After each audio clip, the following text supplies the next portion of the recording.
Но если на вашей орхидее появилась вот такая крошечная детка, и у нее нет ни одного своего корня, не торопитесь отделять эту детку. Даже если материнское растение чем-то заражено.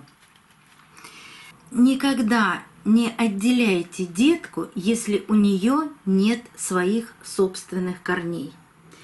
Пока у нее нет корней, она питается за счет материнского растения.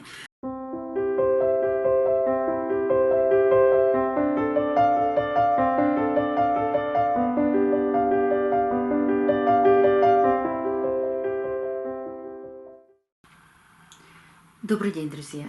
Детки на орхидеях фаленопсис. Сегодня я вам покажу две орхидеи. Одна вам очень хорошо знакома. Это орхидея Блюмингтон. Мне ее подарили, и была она с цветоносом из точки роста. Это вот эта орхидея. Ей порядка 4 лет.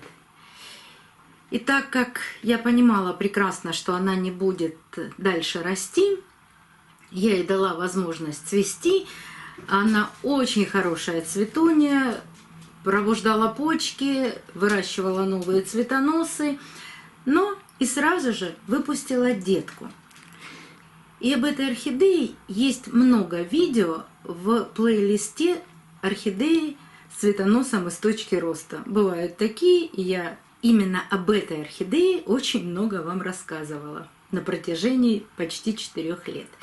В какой-то прекрасный момент эта детка первая выросла достаточно большая, сама зацвела вместе с материнским растением, и у меня никак не было возможности ее отделить. Но все-таки я дождалась этого времени, и сейчас вам покажу эту отделенную детку. Я показывала вам ее отделение, пересадку. Вот был первый цветонос. Вот пенек от цветоноса остался.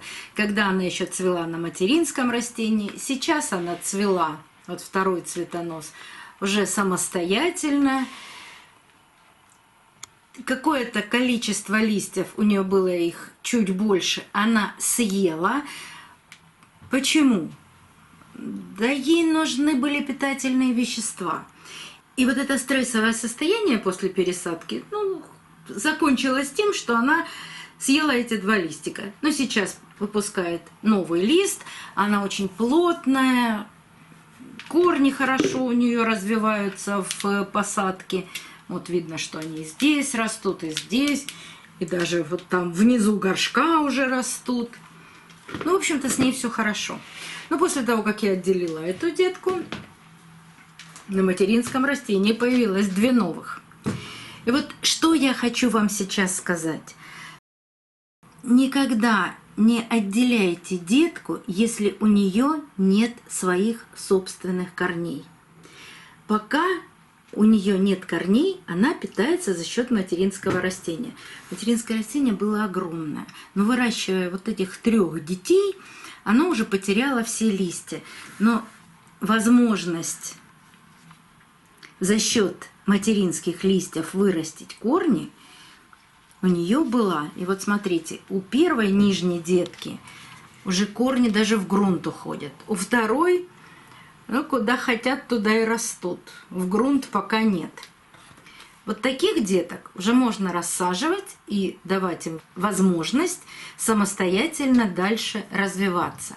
Но если на вашей орхидее появилась вот такая крошечная детка, и у нее нет ни одного своего корня, не торопитесь отделять эту детку. Даже если материнское растение чем-то заражено. У этой орхидеи тоже своя история. Это орхидея Радуга. Купила я ее 5 лет назад. Первое цветение у нее было прекрасное, а потом у нее начали вот так краснеть листья. Но появились детки. Это уже не та первая орхидея, которую я купила. Это уже детка. И вот у детки тоже стали появляться красные листья. Она плохо росла. Видимо, передалось заболевание от материнской орхидеи. Я ее лечила периодически, пробовала один препарат, второй, третий. Но вот мне помог только фундазол.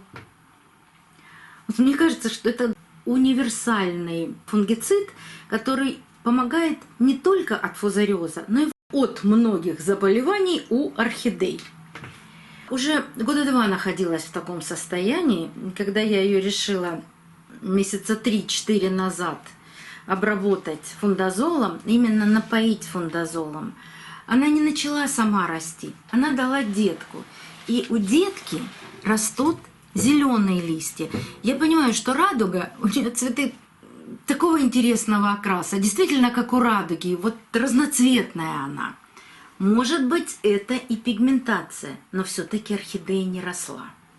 А вот сейчас появилась детка, и я надеюсь, что что-то опять произойдет. Но у этой детки нет ни одного корня.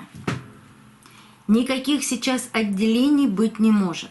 Даже если эта взрослая уже орхидея будет сбрасывать листья, она будет своими листьями кормить детку. Но этого тоже мало. Обязательно подкармливайте такие орхидеи азотом, фосфором и калием. Я сейчас не буду останавливаться на том, что у меня очень много разных удобрений.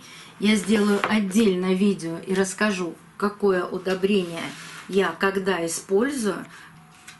Я пользуюсь разнообразными удобрениями, и сейчас не буду останавливаться на конкретных удобрениях. Найдите любое удобрение, которое содержит большое количество азота, фосфора и калия. Фосфор очень важен для того, чтобы росли корни у орхидеи. Даже можете взять удобрение с большим количеством содержания фосфора, но полить им один раз, а потом обязательно с азотом. Именно из азота орхидеи строят свои зеленые клетки. И только после того, как вот такие корни вырастут у детки, 10-12 сантиметров, ее можно отделять и сажать самостоятельно. Я так рада, что у орхидеи радуга появилась детка, и, конечно, я буду ее холить и лелеять, для того, чтобы эта орхидея у меня снова начала цвести. До новых встреч, друзья! Увидимся на канале.